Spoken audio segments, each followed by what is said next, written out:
नमस्कार साथियों, हमने लास्ट पार्ट में लुसेंट कंप्लीट मैथमेटिक्स बुक के पार्ट फर्स्ट का चैप्टर नंबर 10 जो कि प्रतिशतता है, जो कि आपका परसेंटेज है, इस चैप्टर से ट्रिक नंबर 7 तक सॉल्यूशन कंप्लीट कर लिया था। आज हम ट्रिक नंबर 8 को समझते हैं और यह ट्रिक आपके मैथमेटिक्स की इस चैप्टर की बहुत ही महत्वपूर्ण ट्रिक है और किसी भी कंपटीशन एग्जाम में इस ट्रिक से आपको 1 से 2 क्वेश्चन जरूर ही करने को आते हैं। तो यह ट्रिक बहुत ही महत्वपूर्ण ट्रिक है और इस ट्रिक को आप प्रतिशत परिवर्तन उत्क्रमण या परसेंटेज चेंज रिवर्सिबल ट्रिक भी कह सकते हैं। इसके अंदर आपको 2 ट्रिक मिलेगी। एक ट्रिक, यदि a का मान b से x% अधिक हो तो b का मान a से कितने प्रतिशत कम होगा, इसको आप फार्मूला बनाने के लिए है। और एक, यदि a का मान b से x% कम हो, उस स्थिति में b का मान a से कितने प्रतिशत अधिक होगा। तो यहां पर a और b 2 राशियां आपको क्वेश्चन में दी जाएगी। इन a और b राशियों में से एक राशि दूसरे से कितने प्रतिशत अधिक है यह आपको दिया होगा, तो आपको दूसरी राशि से पहली राशि कितने परसेंट कम है यह बताना होगा। और इसका उलट भी यह फार्मूला होता है, ज्यादा से कम और कम से ज्यादा। तो यहां पर 2 फार्मूले बनते हैं। आप जानते हैं कि परसेंटेज में यदि आप बेसिक बेहतर समझते हैं, कॉन्सेप्ट बेहतर समझते हैं, तो क्वेश्चन को गहराई से समझकर 10 से 20 सेकंड में सॉल्व कर देंगे। और यदि आप बेसिक और कॉन्सेप्ट को स्किप करके चलते हैं तो आपको एक ही क्वेश्चन में 10 क्वेश्चनों का समय लग जाएगा और उस परीक्षा का देने या न देने का कोई मतलब ही नहीं रह जाता है। तो आपको कॉन्सेप्ट ही सीखना है। तो डीपी मैथ्स वाला आपको कॉन्सेप्ट और बेसिक सिखाता है। और लुसेंट कंप्लीट मैथमेटिक्स बुक के सॉल्यूशन के लिए आप इस चैनल के साथ यदि नए हैं तो इसे सब्सक्राइब करके रखिए, हम आपके जरूर काम आएंगे। यहां पर हम इसका बेसिक समझते हैं सबसे पहले कि बेसिक एक्चुअल में है क्या। परसेंटेज में यदि आप तुलना करना चाहते हैं तो आपको किसी एक राशि को बेस बनाना होगा। बेस बनाने से अर्थ है कि आपको किसी एक राशि को आधार बनाना होगा। तो यहां पर आप देखेंगे आधार क्या है। a का मान b से x% अधिक हो तो यहां पर a का मान जो है b से x% अधिक है, तो यहां पर b आपका मान लीजिए आधार है। और जो आधार हम फार्मूला बनाने के लिए यूज कर रहे हैं उसे हम 100 में मान लेते हैं। तो ये जो b है ये आपका आधार और इसका मान हो गया यहां पर 100। चलिए आगे बढ़ते हैं। इस b से x% अधिक है तो a का मान जो है b से x% अधिक है। हम जानते हैं कि कोई भी पार्ट किसी राशि का हो तब वह सीधा सीधा प्रतिशत में लिखा जाएगा यदि उसका बेस 100 है। तो यदि ये पार्ट हमने x मान लिया, आप इस पार्ट को ऐसा भी लिख सकते हैं कि यह पार्ट x है। और यदि इस पार्ट को आप फ्रैक्शन के रूप में लिखना चाहें तो इसे आप x/100 भी लिख सकते हैं। और इसी पार्ट को यदि आप परसेंटेज में लिखना चाहें तो यह x% भी लिखा जा सकता है। तो यहां पर 3 तरीके से लिख दिया। इसे मैंने x लिख दिया, x/100 लिख दिया और x% भी लिख दिया है। और इसके पीछे लॉजिक यह है कि इसका जो बेस है वह 100 है। ओके, इसलिए सीधा सीधा मैंने इसे x लिखा और यहां पर x% लिख दिया है।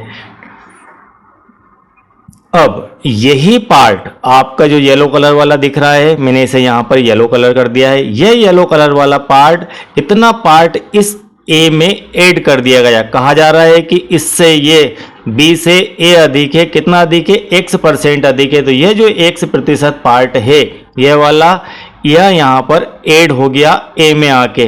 तो a में आके यहाँ पर यह ऐड हो जाता है। यदि हम इस प्रकार से आपको थोड़ा सा तुलनात्मक अध्ययन करवाएं इसका, तो ये देखेंगे आपकी ये वाली जो राशियां हैं ये बराबर बराबर है। तो यहाँ पर ऐड कौन हो रहा है? x ऐड हो रहा है। तो यहाँ पर इसे हम थोड़ा सा यहाँ पर अलग कर लेते हैं, ये वाला पार्ट।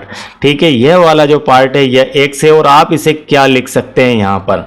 यहां पर आकर अब इसका बेस बदल गया है। अब बेस आपका हो गया 100 प्लस एक्स। ऐसा क्यों हो गया? बेस से अर्थ है कि यहां पर पूरी राशि को हमने 100 माना था, अब यहां पूरी राशि क्या है? पूरी राशि है 100 प्लस एक्स, और यह वाली राशि क्या है? एक्स है। तो हम लिखेंगे एक्स अपान 100 प्लस एक्स। इस पार्ट को यदि हम फ्रैक्शन के रूप में दिखाना चाहें तो x अपान 100 प्लस एक्स लिख सकते हैं। इतनी बात यदि आप समझ गए तो समझ लीजिए आप परसेंटेज के बेस में ही चले गए हैं। अब प्रश्न ये है, ये इससे अधिकता की बात हो गई। अब b का मान a से कितना कम है? b का मान a से कितना कम है, हम इसकी तुलना करना चाहते हैं। अब नीचे वाले पार्ट में नीचे की तरफ आ जाइए, इससे ये कितना कम है, इस एरो को देखिए, ये दिखाना चाह रहा है कि इससे ये कितना कम है।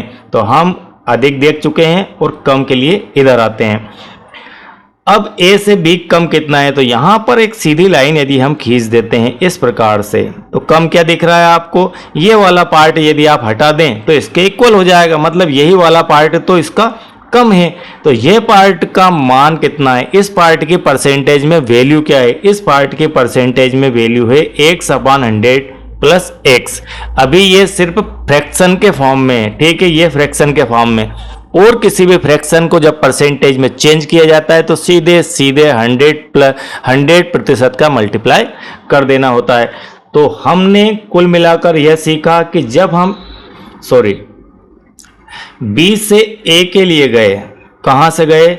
b से a के लिए गए तो हमने प्लस x% किया, और जब हम a से b के लिए वापस आ रहे हैं तो जो कमी है ये क्या है? अधिक है। और यहां पर जब कमी की बात की जाएगी तो x अपान 100 प्लस एक्स, और इसको यदि आप परसेंटेज में चेंज करें तो 100% का मल्टीप्लाई करें, और ये क्या है? आपकी प्रतिशत में कमी हो गई। यह कमी है और ये अधिकता है। तो इस तरह से यह परसेंटेज की तुलनात्मक का बेसिक होता है, और इस बेसिक से ही आप परसेंटेज की कमी और अधिकता की तुलना करते हैं। बहुत ही क्लियरली यह बात शायद आपको अब समझ में आ गई होगी। इस पर कुछ क्वेश्चन हम देखते हैं, उससे आपको और क्लियर हो जाएगा। यदि a का वेतन यहाँ पर, अब बिल्कुल ध्यान से समझ लीजिए, ये इस टाइप के क्वेश्चन आपसे एग्जाम में पूछे जाते हैं। ए का वेतन, यहां पर ए से स्टार्ट कर रहे हैं, ए का वेतन बी के वेतन से 20% अधिक है। ए का जो वेतन है वह बी के वेतन से 20% अधिक है। तो यहां पर बी के वेतन, मतलब अब आपका यहां पर आधार की पहचान करना है। कौन है आधार? बी आधार है। बी से तुलना की जा रही है ए की। यहां पर बहुत ही ज्यादा बच्चे कंफ्यूज होते हैं कि कौन ज्यादा है, किससे ज्यादा है, तो हम तुलना किससे करें, आपको वो निकालना आना चाहिए। बी के वेतन से 20% अधिक है, ये अलग अलग बातें हैं, बड़े ही ध्यान से यहां से समझना है। ए का वेतन बी के वेतन से 20% अधिक है, तो जो बी का वेतन है यहां पर 100 है, हम इसे मान लेते हैं कि बी क्या है? बी है आपका यहां पर 100, ठीक है। 100 यदि है तो इससे ए 20% ज्यादा है, तो ए की वैल्यू क्या हो जाएगी? ए की वैल्यू हो जाएगी उसका 100 तो उसके पास है, और उससे प्लस क्या है? ए का 100%, सॉरी यहां बी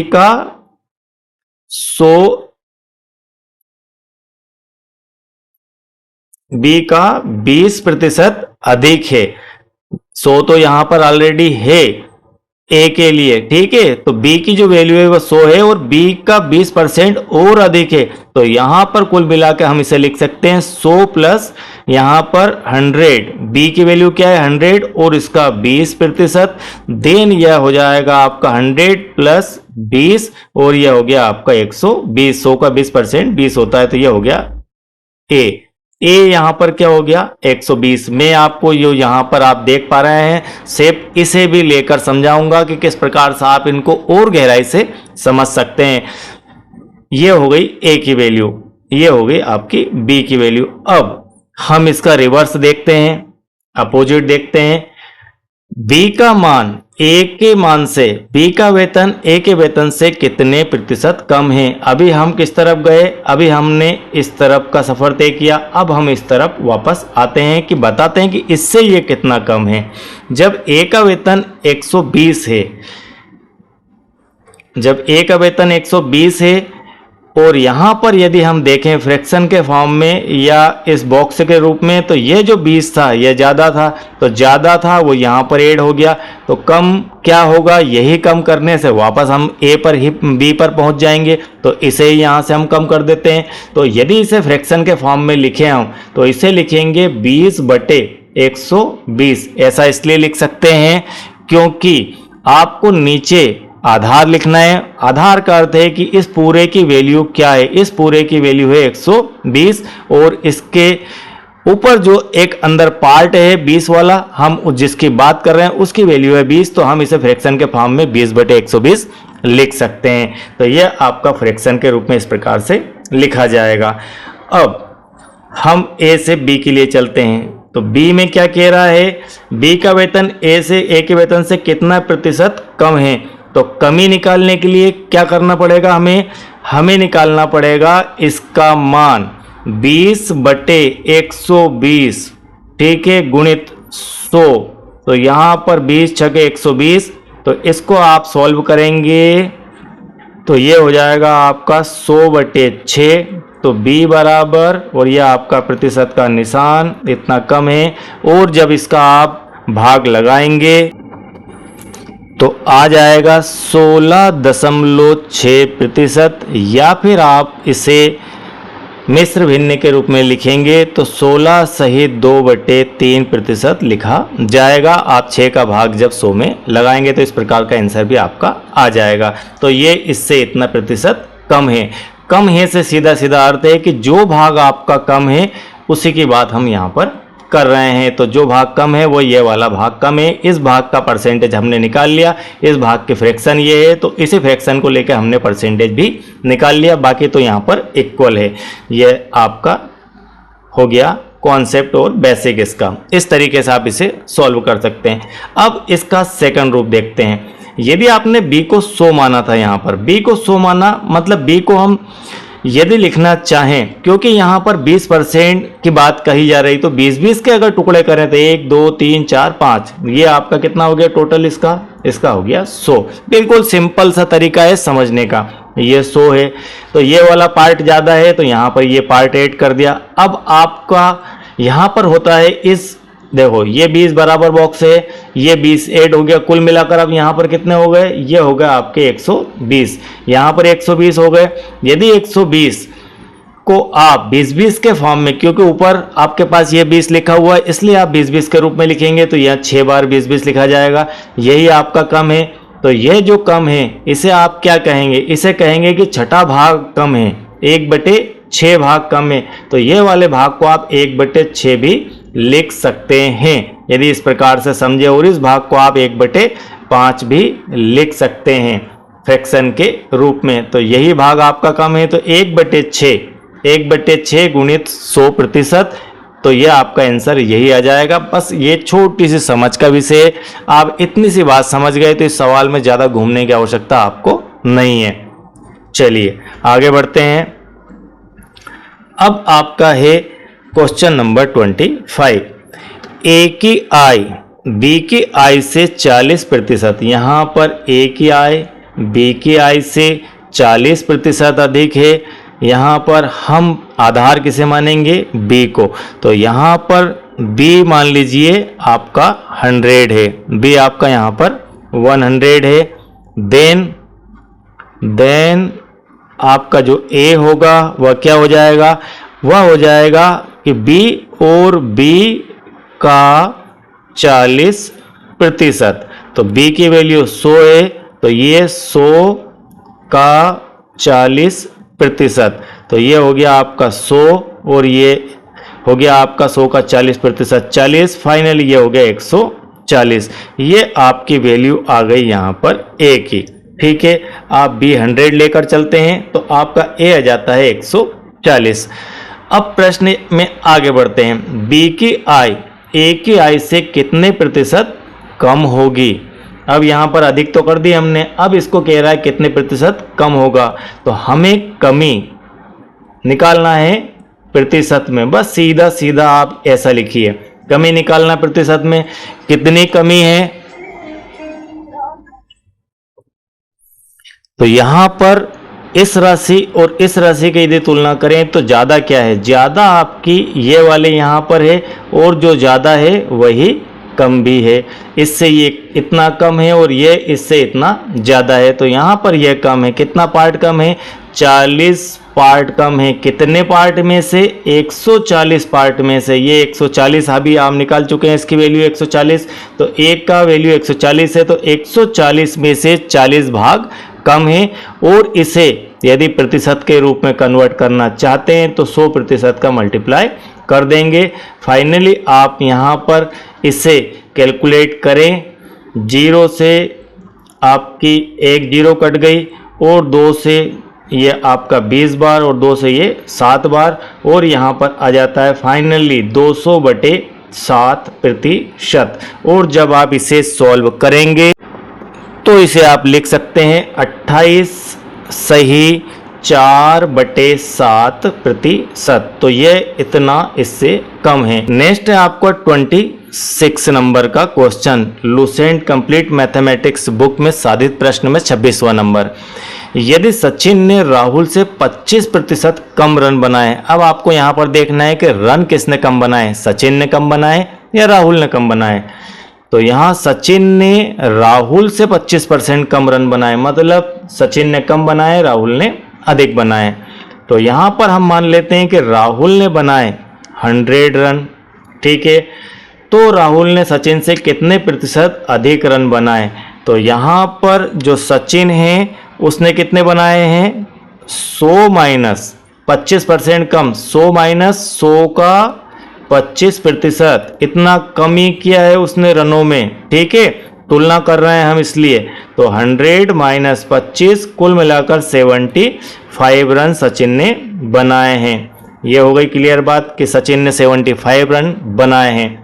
आगे राहुल ने सचिन से कितने प्रतिशत अधिक, तो अभी हम इस तरफ से इस तरफ से इस तरफ आए, तो अब इस तरफ से इस तरफ चलते हैं कि इससे इसने कितने ज़्यादा रन बनाए हैं। अब हम यदि देखें तो ये आपका 100 था, देन ये आपका अब हो गया है 75।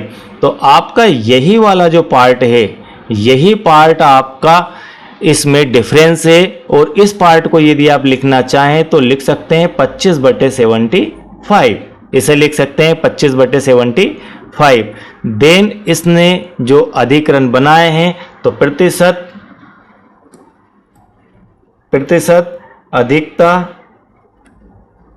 तो यहां पर प्रतिशत की अधिकता क्या है, यहां पर है सीधे सीधे 25/75 गुणित 100%। ये थी आपके प्रतिशत, जहां से हमारा प्रश्न स्टार्ट हुआ था, ये थी प्रतिशत कमी और ये प्रतिशत की अधिकता। तो यहां पर 25/75, इसे हल करेंगे तो 25 या 75 मतलब 100%/3, और इसका भाग देंगे इसमें तो 33 सही 1/3%, सीधा सीधा आंसर आ जाएगा। तो यहां पर हम कह सकते हैं फाइनली कि सचिन ने राहुल से 25% कम रन बनाए हैं, और राहुल ने सचिन से 33 सही 1/3% ज्यादा रन बनाए हैं। ए का वेतन बी से 20% कम है। अब ये एक मोस्ट आईएमपी क्वेश्चन है आपके लिए, यह एक आईएमपी क्वेश्चन है। यहां पर 3 प्रकार की राशियों की तुलना आपस में की जा रही है, वो भी परसेंटेज में, ए, बी और सी। तो यहां पर आपको बेस सबसे पहले सर्च करना होगा कि इसका बेस क्या है। ए का वेतन बी से 20% कम है, बी का वेतन सी से 25% अधिक है। यदि सी का वेतन 20,000 है तो ए का वेतन क्या होगा, यह हमारा क्वेश्चन है। तो यहां पर हम देखते हैं कि इसका बेस क्या है। बेस निकालने के लिए आपको किसी एक राशि को 100 मानना होती है। तो यहां पर कोई राशि आपको यदि दी गई है, दी गई कौन सी राशि है, सी की वैल्यू दी गई है, देन हम कह सकते हैं कि यह हमारा आधार है जहां से हम प्रश्न की शुरुआत करेंगे, ठीक है, ये हमने निकाल लिया कि जहां से हम प्रश्न की शुरुआत करेंगे, सी से हम शुरुआत करेंगे। सी और किसका कॉम्बिनेशन दिया है? बी का। बी का वेतन सी से 25% अधिक है, तो बी का जो वेतन निकालेंगे वो सी और सी का 25%।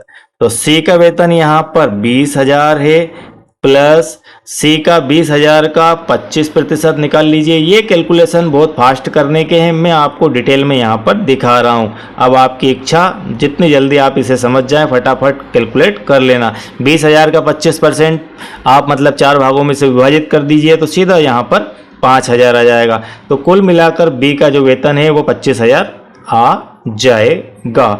ये बी का वेतन आ गया 25,000। हम चले थे सी से बी पर पहुंच गए। आगे क्या कह रहा है? ए का वेतन बी से। अब तुलना किसकी है? ए और बी की। ए का वेतन बी से 20% कम है, मतलब जो बी का वेतन है इससे ए का वेतन आपको निकालना हो तो इसके 20% कम है। अगर मैं इसको दूसरे शब्दों में कहूं तो कुल मिलाकर इसका 80% है। मैं ऐसा भी इसको कह सकता हूं। तो आप इसे लिख सकते हैं कि जो बी का वेतन था उससे बी के वेतन से 20% कम है। मैं दूसरे विषय से भी, दूसरी लैंग्वेज में भी आपको इसे समझा दूंगा। एक सेकंड तरीका हम देख लेंगे। ये आपका 25,000 और 25,000 का 20%, तो यहाँ पर 25,000 ये हो गया और इसका 20% कितना है 25,000 का? तो 5 भागों में डिवाइड कर लीजिए इसे, तो सीधा सीधा ये भी आपका 5,000 आ जाएगा और 5,000 इसमें से माइनस होने के बाद आ जाता है 20,000। तो इस प्रकार से आपके पास ए का वेतन प्राप्त हो जाता है। ये तो हुआ हमारा तरीका नंबर 1, मैथमेटिक्स के रूप में किस प्रकार से इसे सॉल्व करेंगे। अब बात आती है कॉन्सेप्चुअल। कॉन्सेप्ट का मतलब है कि आप अपने माइंड के अंदर ही, अपने दिमाग में ही कैलकुलेट कैसे करेंगे। तो यहां से शुरुआत करते हैं। सी का वेतन 20,000, यदि 20,000 वाली राशि 100% में हम मान ले, ठीक है, तो आपकी जो बी राशि है, बी राशि सी से कितनी ज़्यादा है? 25% ज़्यादा है, अधिक है। तो स्वाभाविक सी बात है, यदि ये राशि 100% है तो अगली राशि कितनी हो जाएगी? 125% हो जाएगी। या फिर आप इसे मान लें कि 125% में उसे बनाना चाहें तो कितना बनाएंगे? 20,000 का 25% 5,000 और इसमें ऐड कर देंगे तो यहाँ पर हो जाएगी 25। तो ये आप ऐसा समझ लीजिए, ये 5,000 का टुकड़ा, ये 5,000 का टुकड़ा, ये 5,000 और ये 5,000, कुछ ऐसा समझ लीजिए ये 100% में है, ठीक है। ये 5,000 ज़्यादा है तो ये आपका यहाँ पर 5,000 आ गया। क्यों आ गया 5,000 ज़्यादा? सीधा सीधा कह दिया हमने, इसलिए कह दिया क्योंकि इसका जो 25% है ये आपका 25 में है, 25% में, ये आपका 25% में, ये आपका 25% में और ये आपका 25% में। तो इस प्रकार से आप इसे समझ सकते हैं। एक 25% ज़्यादा है, अब इसे आप 100 में मान ले, अब इसे आप 100 में मान ले तो एक टुकड़ा कितने का हुआ? 20% का। ये 20%, ये 20%, ये 20%। बात समझ में आ रही होगी, क्योंकि ये टोटल होना चाहिए 100, ये 100 मानेंगे तो ये हो गया। अब जो कम है वो क्या है? 20% कम है, तो 20% कम होने के बाद क्या बचा? वही आपका 20,000 बचा। तो यहाँ से ये आपका 5,000 बच गया, ये आपका 5,000 बच गया, ये आपका 5,000 बच गया और ये आपका 5,000 बच गया। तो इस प्रकार से आप इसे समझ सकते हैं। ये 20% में है, ये 25 में है, ये 25 में है, ये 25 में है और ये 25 में है। इस प्रकार से आप इसे समझ सकते हैं। ये इससे 20% कम है, लेकिन अगर आपसे इस क्वेश्चन को और आगे बढ़ा के पूछ लिया जाए कि जो 20% कम है वह राशि कितनी है, तो वह राशि आपकी है नेक्स्ट में 5,000 रुपये, ठीक है। तो कई वेरिएशन में क्वेश्चन बनाए जा सकते हैं। यदि आप कॉन्सेप्ट बेहतर समझते हैं तो आप किसी भी स्थिति में इसे हल कर देंगे। आई होप कि यह इतना क्लियर आपको हो चुका होगा।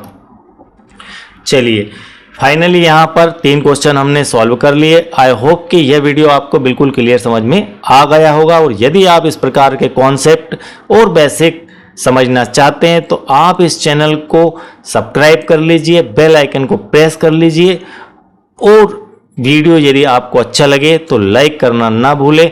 Thank you very much.